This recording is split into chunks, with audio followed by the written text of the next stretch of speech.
today I plan on doing a makeup tutorial. But before I start that, I need to take a bath first. So I'm gonna come back. So I'm sorry if I look haggard na because my moisturizer has been sitting on my face for a while. And kumain ako ng Turks. I can't delay food.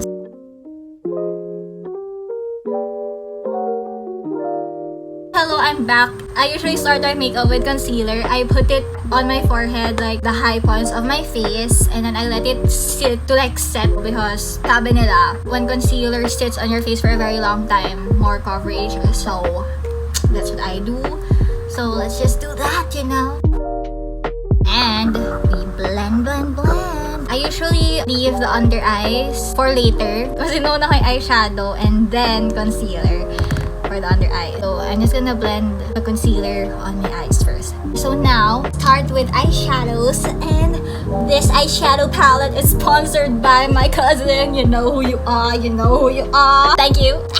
Ayun, so yan, yung concealer ko, I just let it sit on my face while I do my eyeshadow. The color of the year for 2022 is very Peri, purplish, bluish kind of color. I'm first gonna start with base color, Dust Cloud. Put that all over the lid and bring it up to the brow bone. I will take the color Cancer for my lid color. Look at it, it's so pretty. I'm gonna put the color Zaya, I don't know, on my crease. Jamenta, I don't know. On my crease ulit, but with a more angled brush. Then I'm gonna add the color Howl on my outer corner. I'm not the best at makeup, but when it comes to eyeshadows, blending is key for me. So I'm gonna blend this all because obviously this looks darker, but I'm gonna blend it all later, so it's gonna mesh up together.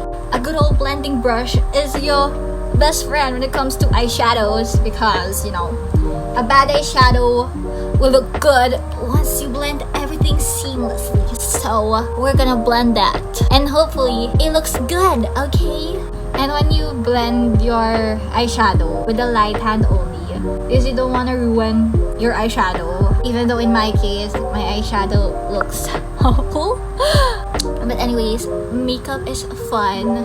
I'm not going anywhere after this. I just felt like doing my makeup and doing a video because of this particular lipstick only.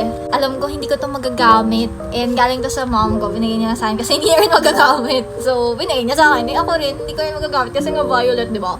So, video.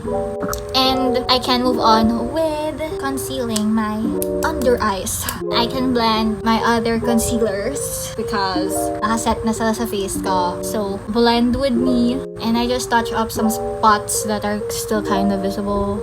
So while that is setting, I now blend my under eyes. Okay, when I blend my under eyes, it's not a good sight, but bear with me. Sorry. And I bring it up like that. Diba, I brought up the concealer. I'm just gonna dab with a sponge. So, walang harsh edge. Beat your face. I think I can blend this now. Okay, so once I blend all of my concealer, time for me to bake. I just use Johnson's Baby. I know this is kind of weird kasi I usually contour, diba? Pero ako, I like a full cheeked look on me. So, I put it here too. Kumbaga, I want a round face.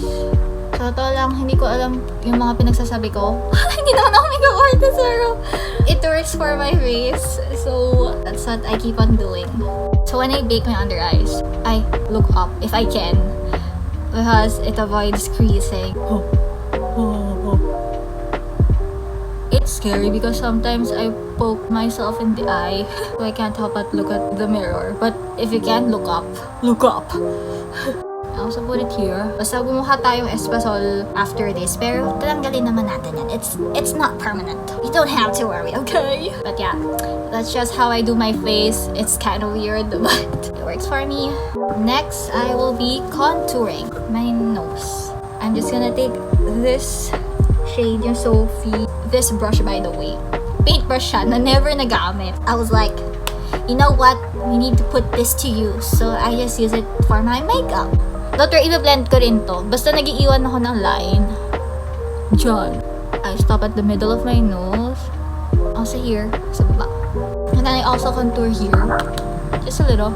Now, going back to the eyes. Sabi ko sa inyo, ang gulo talaga ang makeup. Basta I go back to one step and then I go back to another step and I go back to one step. So I'm going back again to the eyes. To give more dimension to our eyes, I will put Scorpio.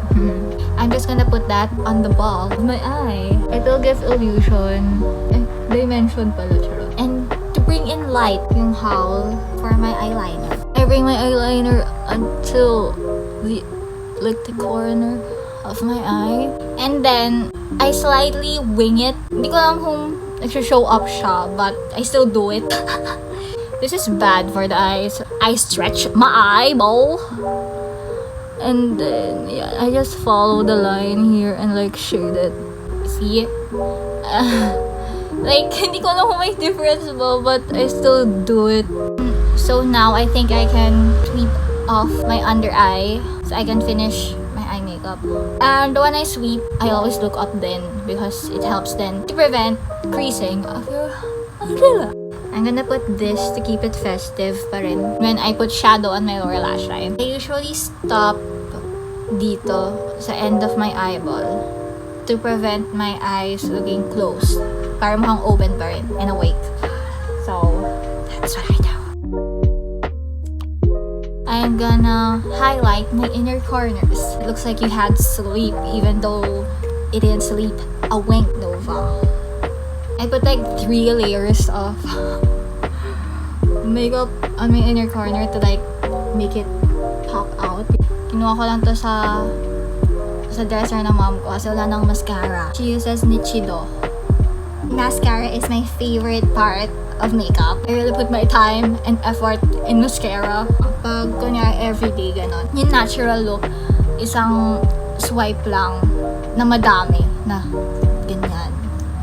Like, wag may gaganon sa tube. Basta kunin mo yan. Yan, yung nakuha mo. And then, you have to blink on the one. Blink on it.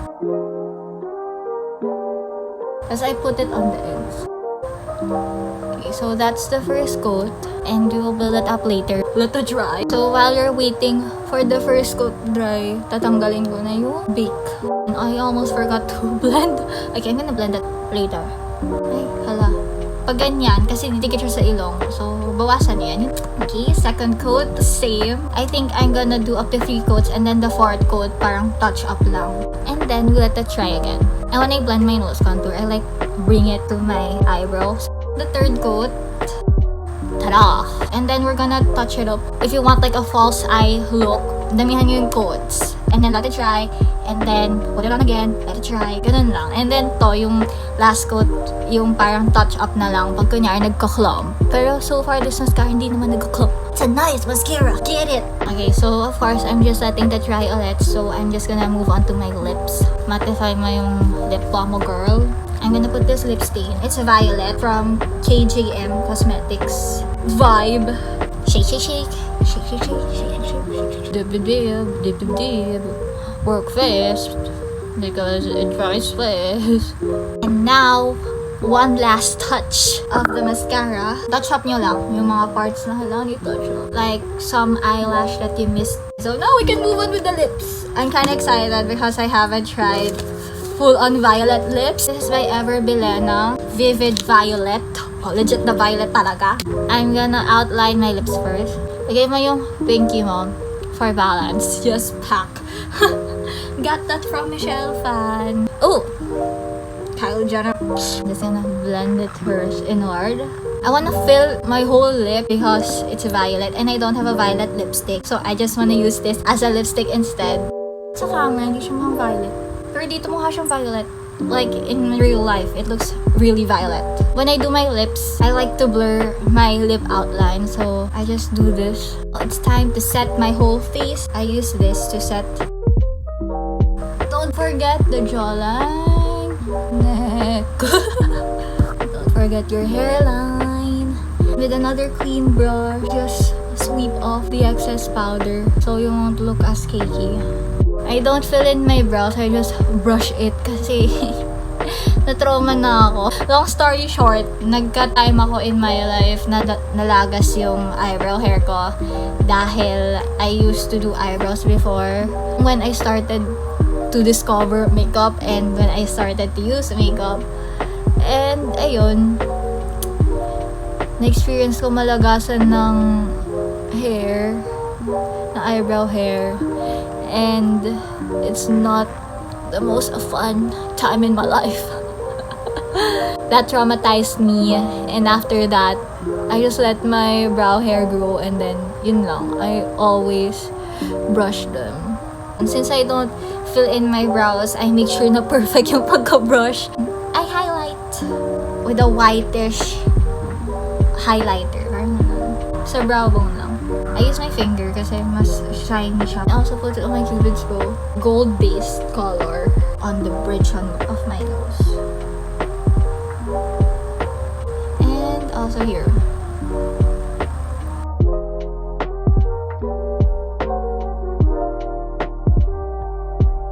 Lip gloss! One last thing is setting spray. And I'm feeling festive, so I'm gonna use this shimmery setting spray. So this is the final look. I hope you enjoy your New Year's. Let's all pray na this pandemic will end and vanish in this world forever and never ever come back, okay? Stay safe and always keep healthy, and bye-bye!